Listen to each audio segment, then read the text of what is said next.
আসসালামু আলাইকুম। স্বাগতম গরিবের সংসার ইউটিউব চ্যানেলে। আজকে আপনাদের আমি দেখাবো হাফ কেজি দুধ দিয়ে কিভাবে ছানা মিষ্টি তৈরি করতে হয়। প্রথমে আমরা চুলাতে একটা পাতিল দিয়ে দুধ পাতিলে ঢেলে দেব। ঢেলে দেওয়ার পর আলতো হাতে দুধটা নেড়ে নেব। যখন দুধটার বলক আসবে তখন আমরা লেবুর রস দিয়ে নেব। লেবুর রস দেওয়ার পরে একটু 5 মিনিট অপেক্ষা করার পরে দুধটা ছানা হয়ে যাবে। দেখুন দুধটা ছানা হয়ে গেছে। আপনাদেরকে আবারও দেখাচ্ছি। দেখুন দুধটা ছানা হয়েছে। আর একটু আমরা জাল দিয়ে নেব দুধটা। হালকা সবুজ সবুজ হওয়ার সাথে সাথে আমরা একটা সুতি কাপড়ের ভিতরে ছানাটা নেমে নেব।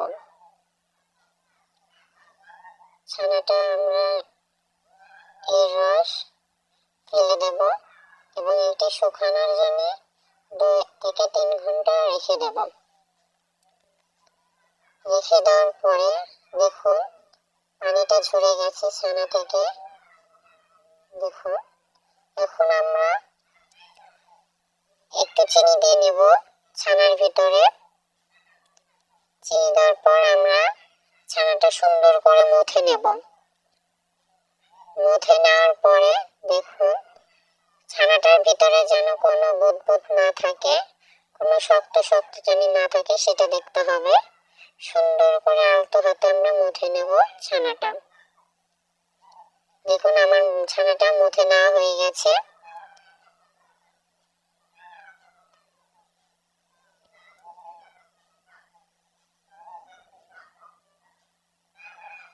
আমরা সুন্দর করে ছানাটা কেটে নেব। প্রতিটি মিষ্টির সাইজ এক সমান হয়, এই কারণে আমরা কেটে নেব ছানাটা। দেখুন একটা ছানা নেওয়ার পরে আমরা 2 হাত দিয়ে 2 হাতের তালুতে গোল করে শেপ দেব মিষ্টি। আপনাদের দেখানোর সাথে আরেকটা তৈরি করলাম আমি। আরেকটা তৈরি করে দেখালাম আপনাদের কিভাবে তৈরি করতে হবে। আমার হাফ কেজি দুধে প্রায় 16টার মতন মিষ্টি হয়েছে।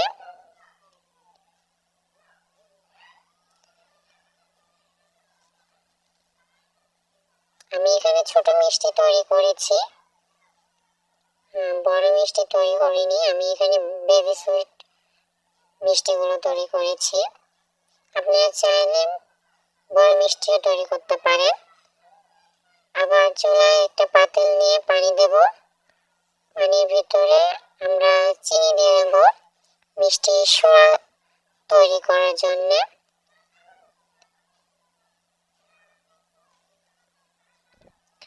তারপর আমরা মিষ্টি সোড়ার ভিতরে 2টা এলাচ দিয়ে দেব। তারপর অনবরত জাল দিতেই থাকতে হবে। যখন দেখব চিনি সরে একটু টাইট টাইট হয়েছে, মানে আপনি বুঝতে পারবেন, তখন ছানার মিষ্টিগুলো আমরা দিয়ে দেব চিনি পানিতে। দিয়ে দেওয়ার পর আমাদের জাল দিতে হবে অনেকক্ষণ। জাল দেওয়ার পর যখন মিষ্টিগুলো ভেসে উঠবে তখন মিষ্টি নেমে নেব আমরা। দেখুন কত সুন্দর মিষ্টি হয়েছে।